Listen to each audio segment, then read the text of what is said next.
big hello to all the mothers and fathers who are listening to us. It is amazing to have you here today. Friends, first things first. During this lockdown period, I'm sure we are all having our own individual struggles and survival stories. It is yet another year of lockdown, and we stand tall, not just supporting ourselves, but also supporting our near and dear ones and keeping the motivation going each day. So here's a thumbs up for all the listeners here. We start our program with a big clap for all of you. Friends, this lockdown period has forced us to think how to make the best out of the new normal. And one of the problems that we face is how to keep the learning of our little ones going. What are the great things and not so great things of online schooling for a preschooler? I'm Kiran Tevtiya, a child behavioral psychologist practicing in multiple pediatric clinics in Mumbai. And we have today Sumita Jain, the founder and principal of Tiny Tots, a leading preschool in Kandivali E for almost 2 decades. It goes with a very interesting tagline, enter the world of early learning. Sumita and I have been friends for years now. Sumita, it is such a pleasure to be speaking with you today. Hi Kiran, it's so wonderful to be with you. Here is a question for you.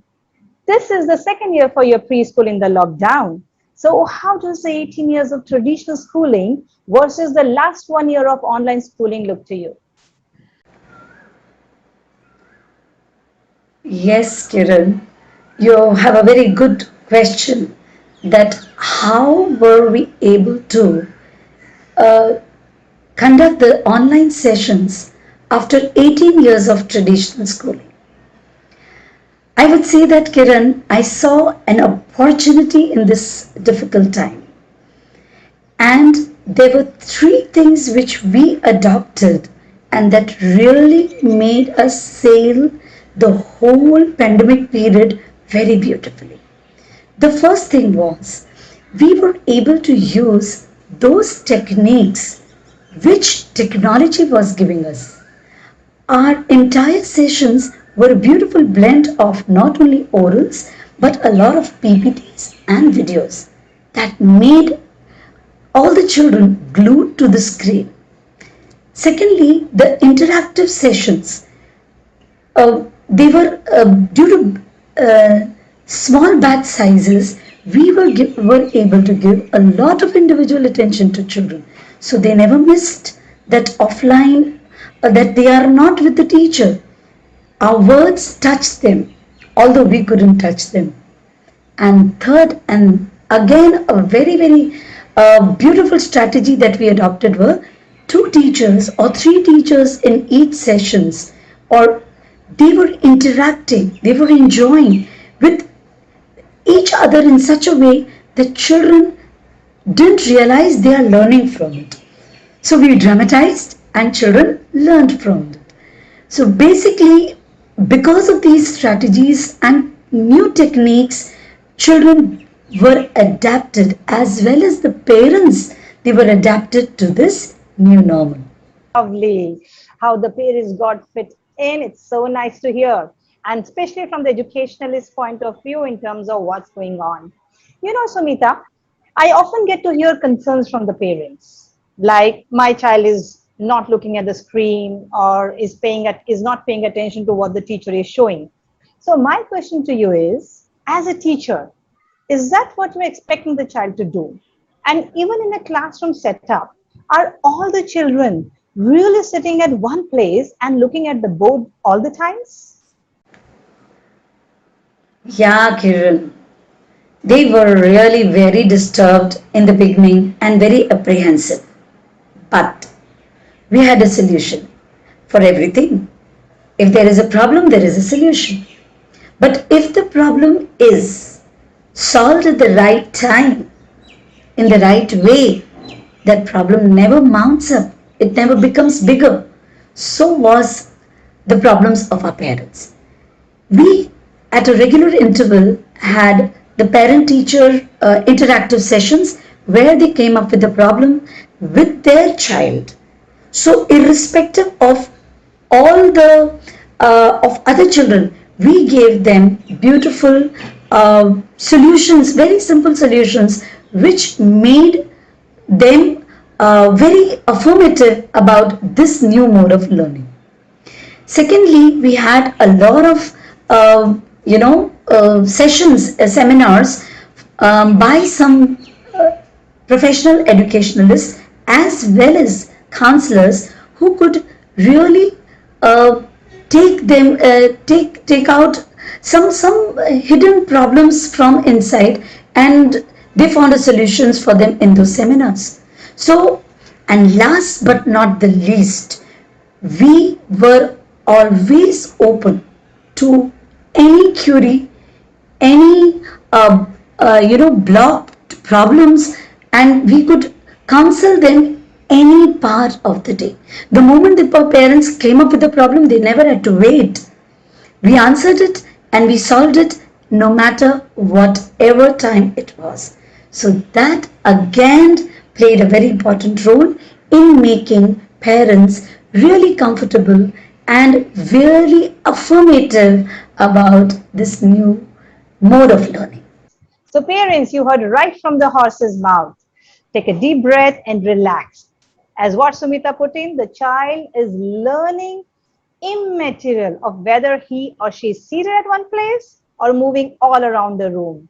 If the need be, you can close the door of the room just to ensure the voice from the screen is reaching to the child no matter which corner the child is. This is what happens in a classroom setup as well.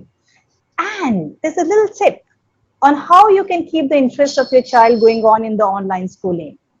Reduce the overall screen time of the child for entertainment. The novelty would continue. As a parent, we are driven by our desire to keep our children happy. And we often think that giving in more and more things that they love and want is the key to keep them happy.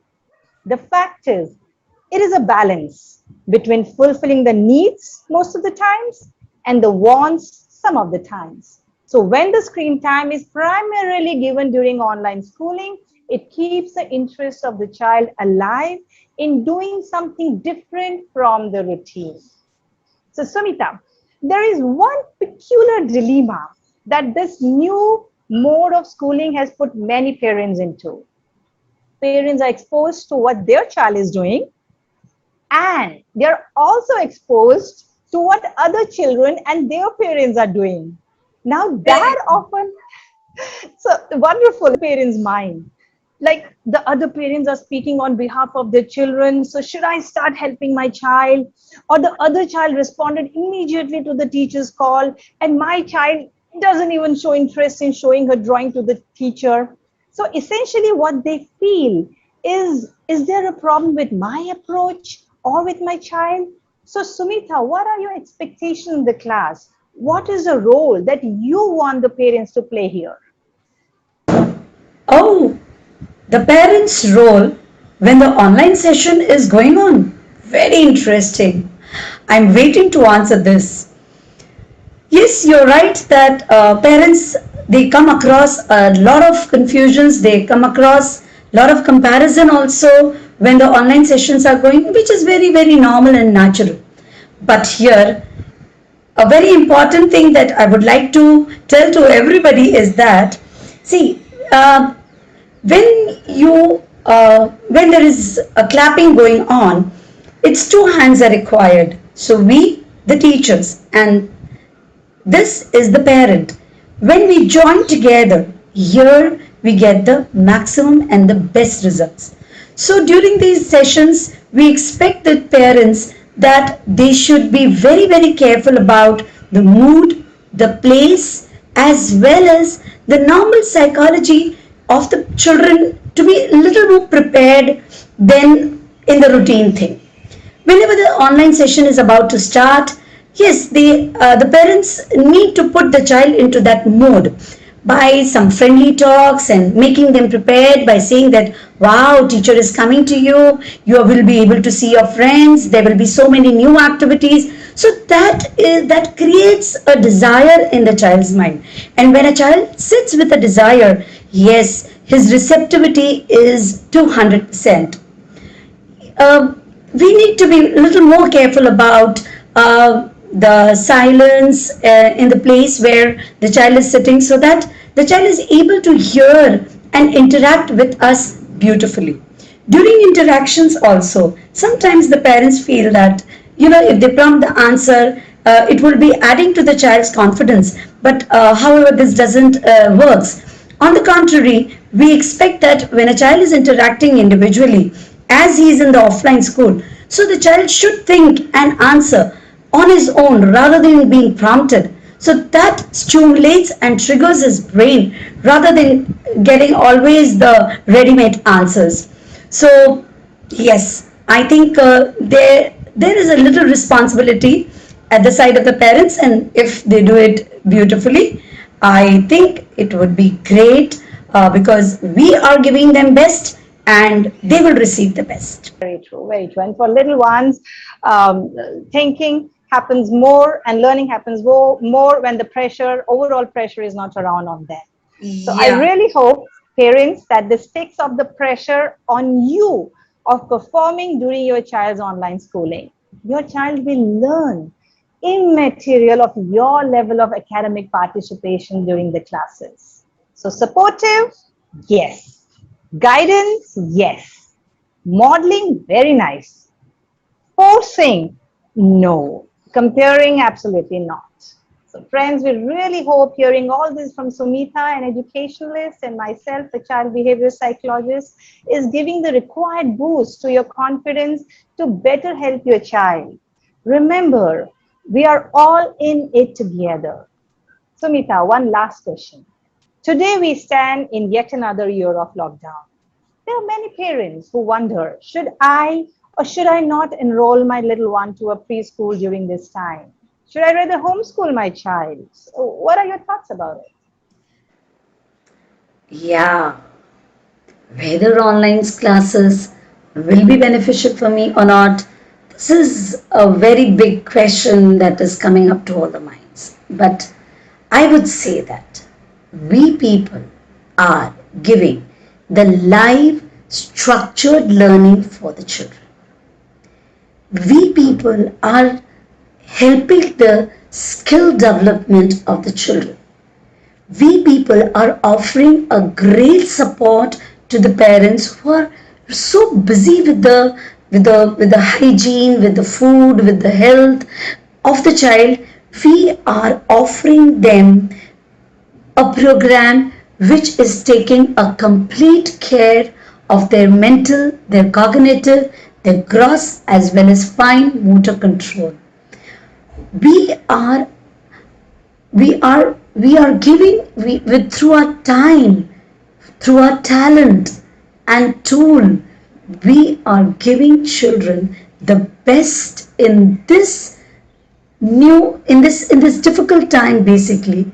But and I'm very happy that we are getting a very beautiful response by the parents, because we are able to change the perspective towards learning in this new situation to the parents. And yes, they are realizing the importance of online sessions.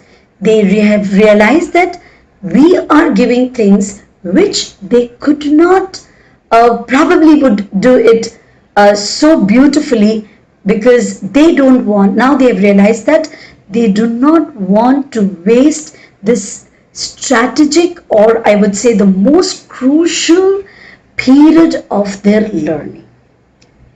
Yes, we are not only, we are taking care of their core academic learning, which is a great help during this time. So yes, a big yes for the online sessions, for the online schooling. So don't get confused. Make use of this time. Kudos to all the teachers who are doing a wonderful job during this lockdown. I would like to add a few insights here on this topic. At the beginning of last year, your child was a year old. Now, today, your child is almost 3. Each day, The child is spending days within the critical years of his or her learning, the first 5 years of a child's life. It is important that the child gets the required stimulus to keep the physical, cognitive, emotional, and social growth going. Tough words.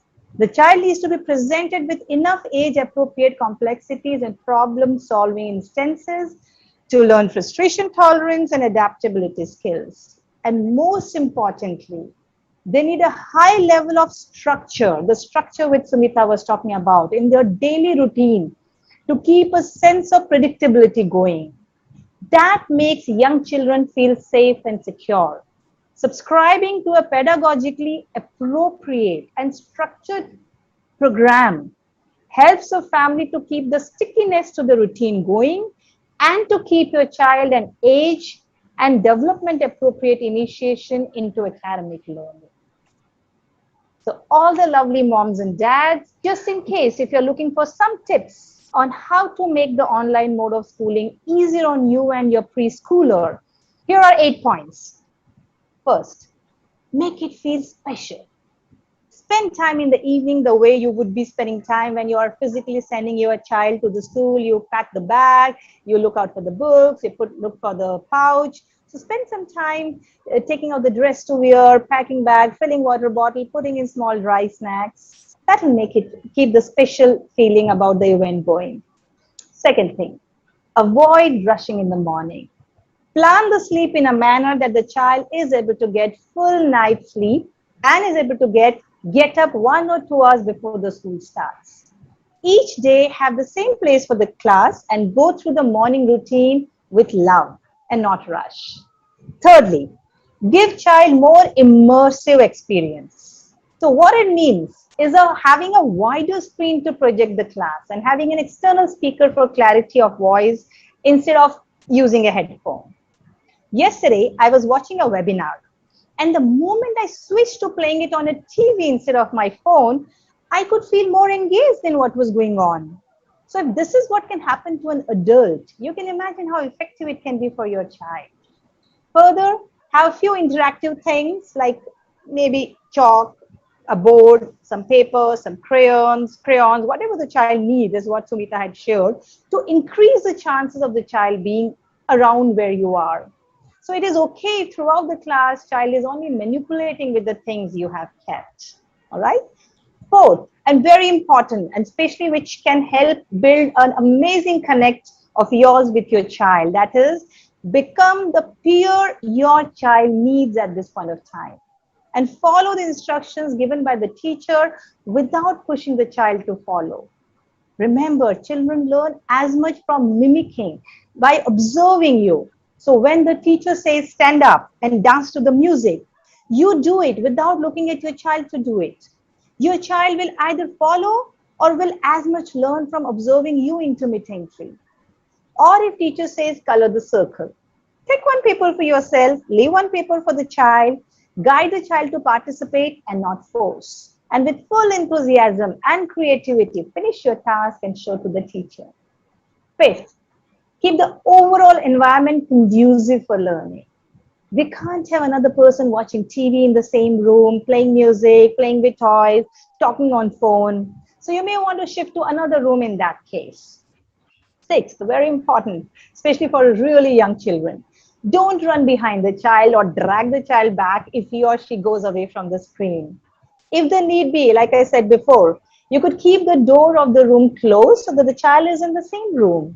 And you continue to follow the instructions being given on the screen. So don't worry. Today, tomorrow, the day after, your child would keep coming back to you, right? Seventh, don't forget the welcoming ritual. Remember when your child will come back from a traditional school all sweaty and having done great work at the day? So no matter what was the level of participation of the child, don't give it conditionally. Give your child a big hug and welcome the child back home, similar to how you would have done it in the traditional setup, right? So it is always, wow, it was a very interesting day in the class and now it's time to have some special snacks. So no need to remind the child about how the classes went and no need to make the child feel guilty or something. Move on to the rest of the day. Eighth, Continue with the concepts learned in the class in your rest of the day whenever there's a chance. Like if red color was introduced, then you can have special mention of red apple or red tomatoes.